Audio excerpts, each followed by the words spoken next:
Lo ideal es no, porque si yo estoy trabajando en la cama, estoy con mucho estrés y luego me voy a dormir, no. Estoy tratando de estar tranquilo antes de ir a dormir. No comas o bebas muy tarde. Lo ideal, la última ingesta, yo les digo, lo ideal 7 de la noche. Si se puede 6, ideal. Tener un ritual de higiene, ¿no? Ya antes de ir a dormir, me lavo los dientes, me alisto, o sea, psicológicamente estar muy tranquilo antes de ir a la cama.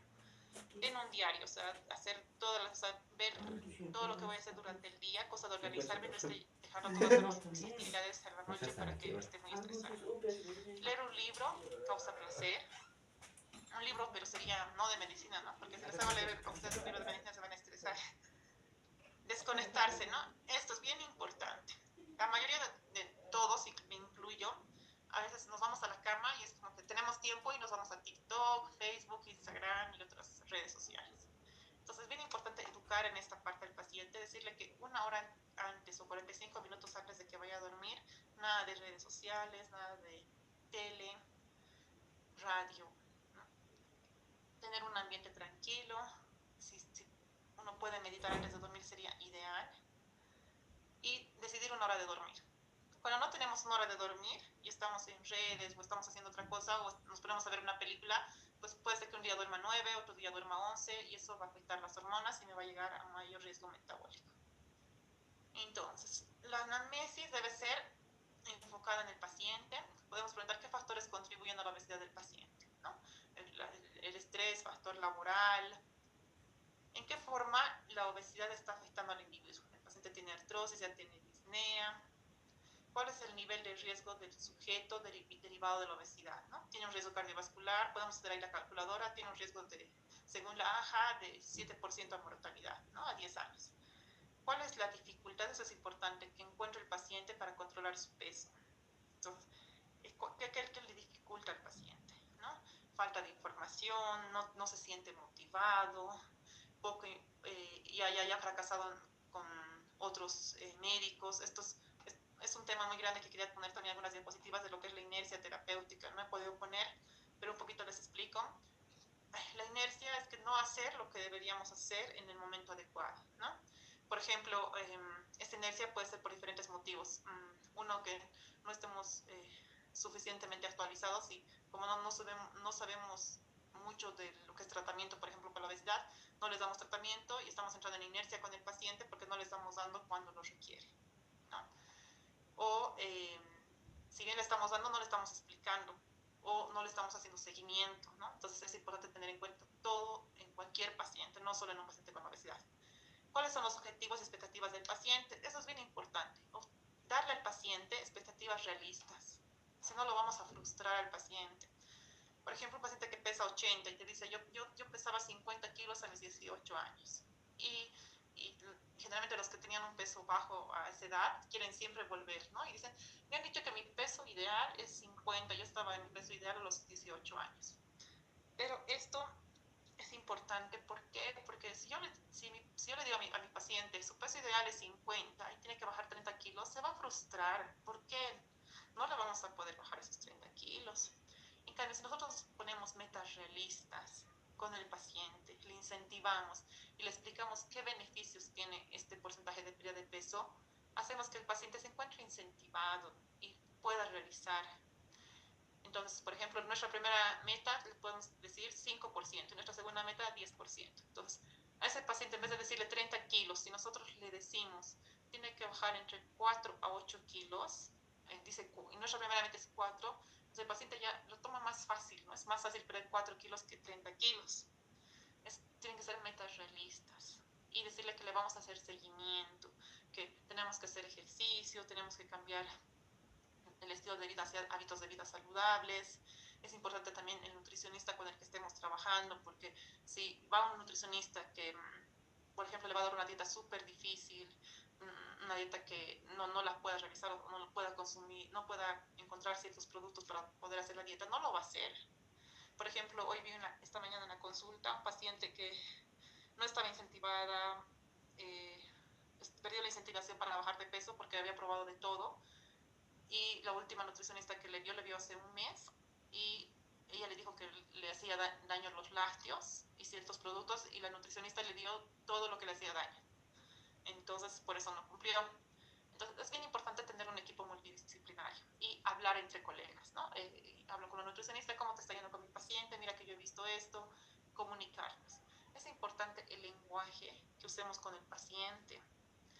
Hay pacientes que, por ejemplo, te comentan, ¿no? He ido a tal consulta y me han dicho que estoy gordo. Por ejemplo, tenía un paciente, me ha dicho que estoy gorda, perdón, a los 15 años. Y así, me dijo, estás gorda, tienes que comer menos. Y ese paciente se ha traumado con ese comentario y ha empezado a tener trastornos de la conducta alimentaria. Entonces es importante el lenguaje que usemos a los pacientes, explicarle, ¿no?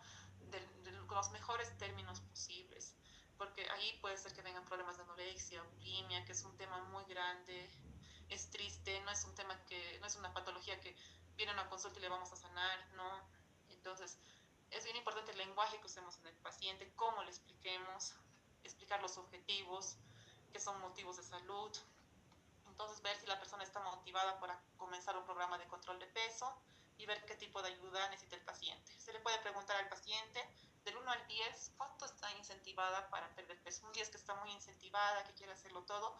Un 5 es que sí está incentivada, pero no mucho. Un 1 así. Entonces, explicarle, ¿no?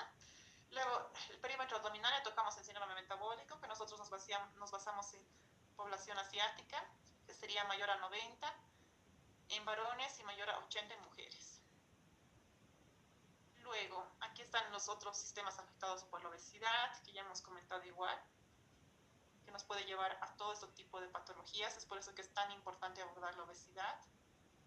Y eso es lo que les decía, hay que ver si está dispuesto a cambiar los estilos de vida. Porque si mi paciente no está incentivado, entonces trabajar en la parte psicológica, en las emociones, ¿no? Porque si no está incentivado, por más que yo le diga 1000 cosas, si no tiene incentivo, no lo va a hacer.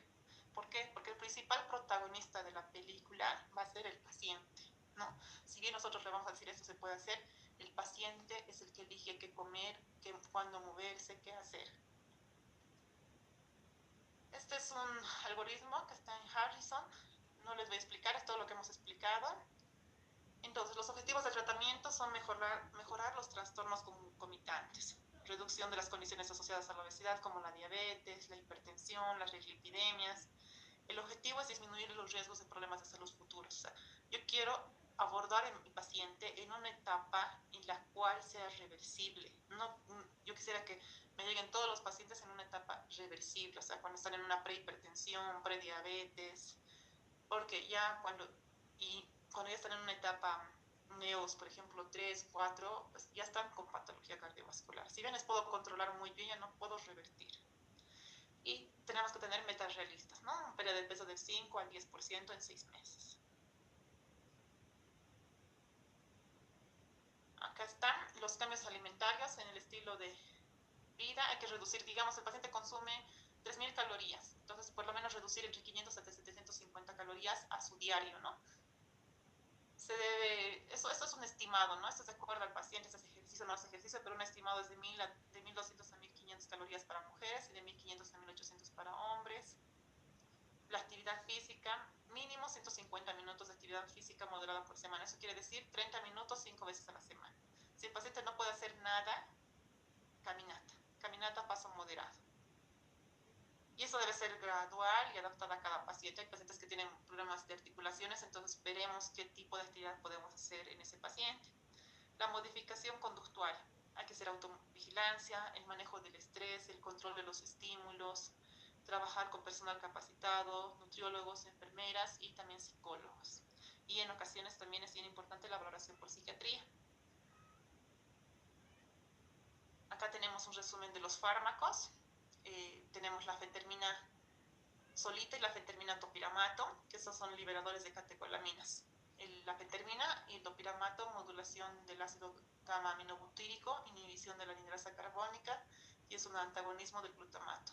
Esto puede tener una pérdida de peso de un 6.6, de un 5 al 10%. Bueno, para no hacerlo difícil, hay diferentes estudios que nos han mostrado que disminuye el apetito. La lorcacerina ya no está siendo usada en el mercado, la naltrexona bupropion sí, pero no lo tenemos en Bolivia. La liraglutida y la semaglutide, les he mostrado nuevamente la imagen para que se acuerden a qué nivel actuaba. Pueden estar asociados la semaglutida hasta un 15%, y la liraglutida hasta un 10%. Aquí dice un poco menos, pero en la literatura sí se asocia un poco más de pérdida de peso. Debido a que estos medicamentos producen un retraso del vaciamiento gastrointestinal, puede provocar una náusea, diarrea y vómito. Pero esto va a ser en casos de que el paciente no esté cumpliendo la dieta. Si el paciente come algo grasoso, un pollo a la broster, sí puede tener estos efectos, ¿no? Este posible cáncer de riesgo de cáncer tiroideo medular es muy bajito. Obviamente, un paciente que tengamos, digamos, un nódulo tiroideo habría que hacer la biopsia, pero el cáncer medular de tiroides es el menos probable. Bueno, es el más raro.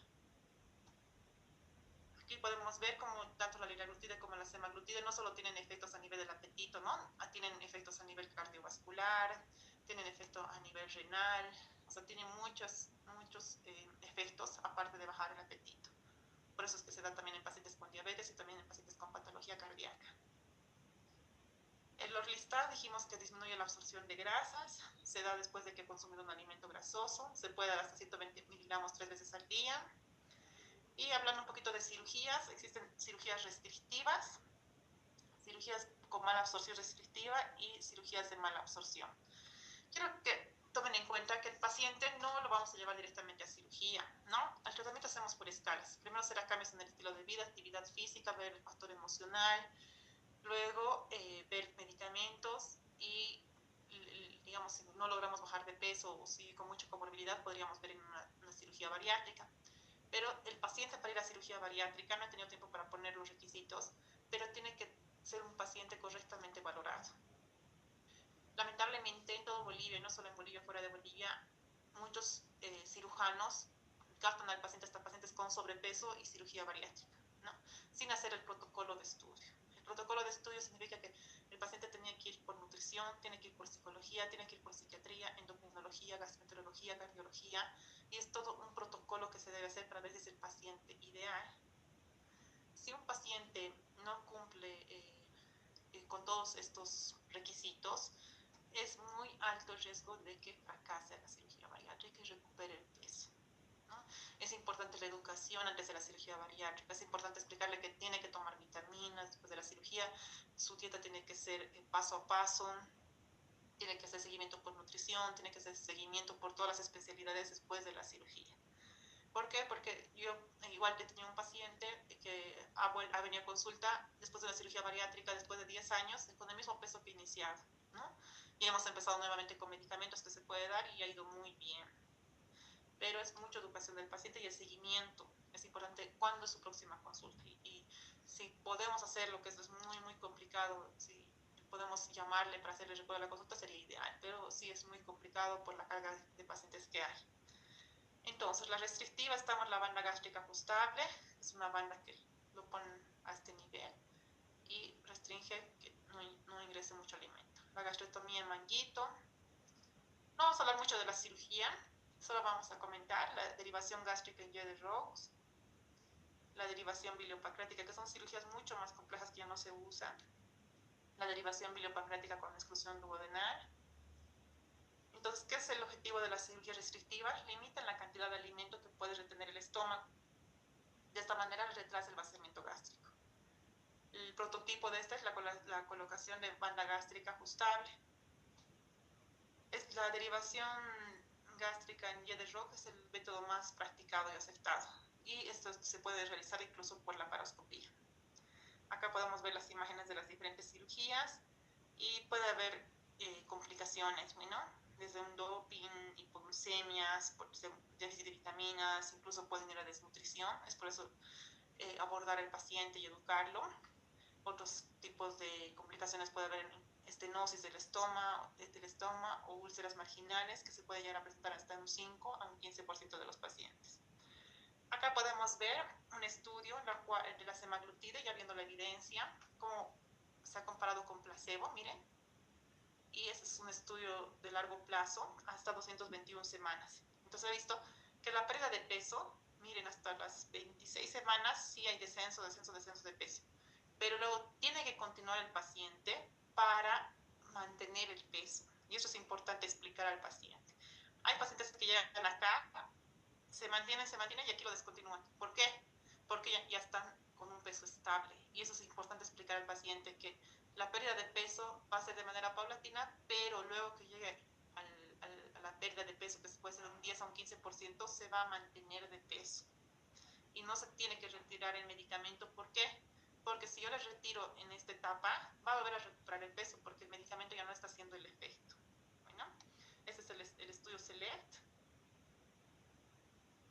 Ese es otro estudio en el que se comparaba placebo, se comparaba fentermina solo, en diferentes dosis, 7.5 y 15, versus topiramato solo y versus fentermina topiramato. Y podemos ver que a lo largo de 28 semanas, el que tenía mayor efecto era fentermina con topiramato, ¿no?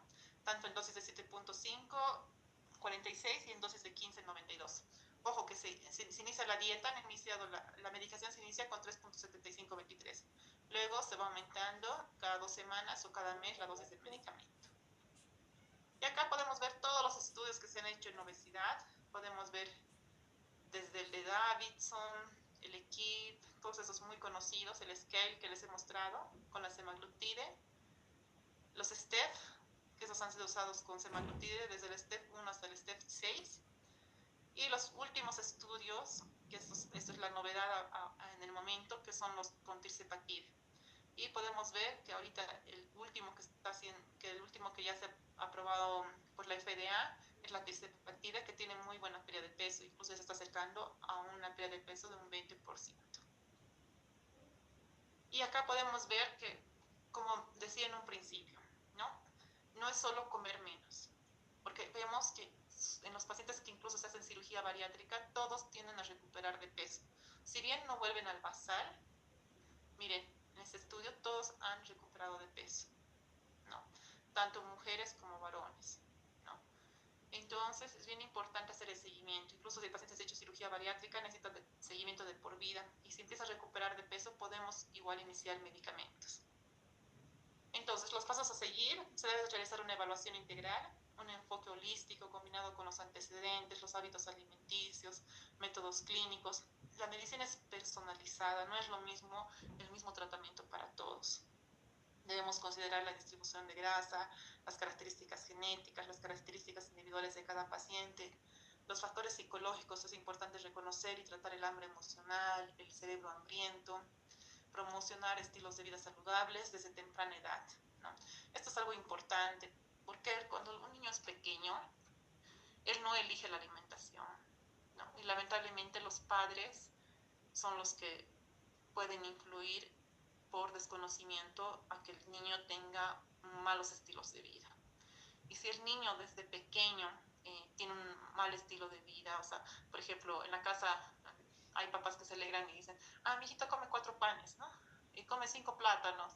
Y el niño está creciendo así, ¿no? Y si el niño desde pequeño tiene malos hábitos de vida, cuando en un futuro ya el niño tenga que estudiar afuera o tenga que irse de casa, va a seguir con esos hábitos de vida. Entonces es importante desde pequeños, ¿no?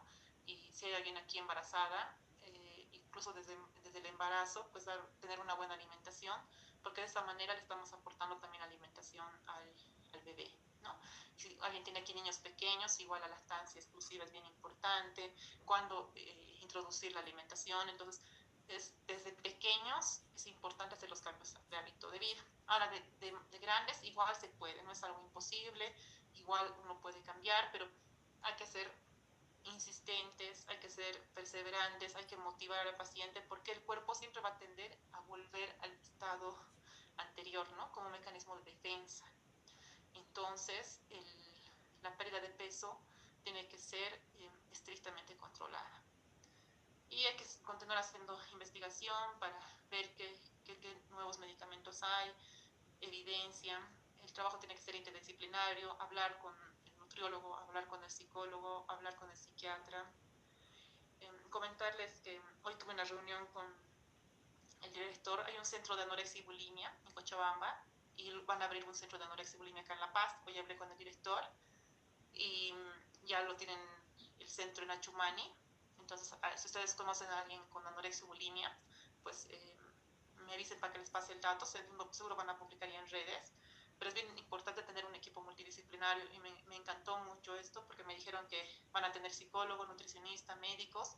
Entonces, de esa manera pueden abordar al paciente. Incluso va a haber reuniones en las que se va a tocar a los pacientes más difíciles de manejo.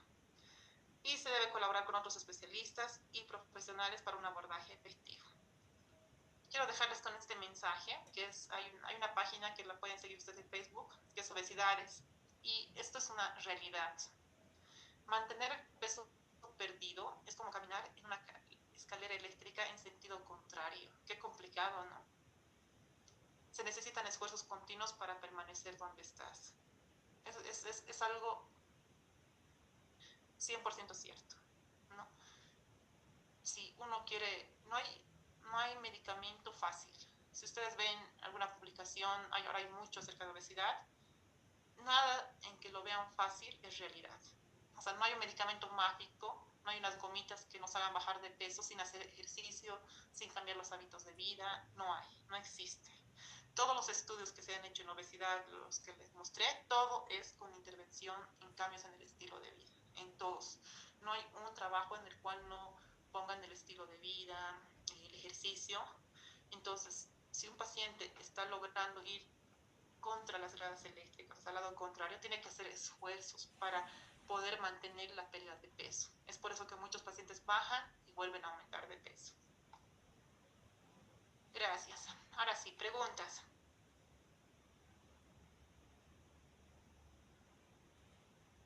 Preguntas, doctores.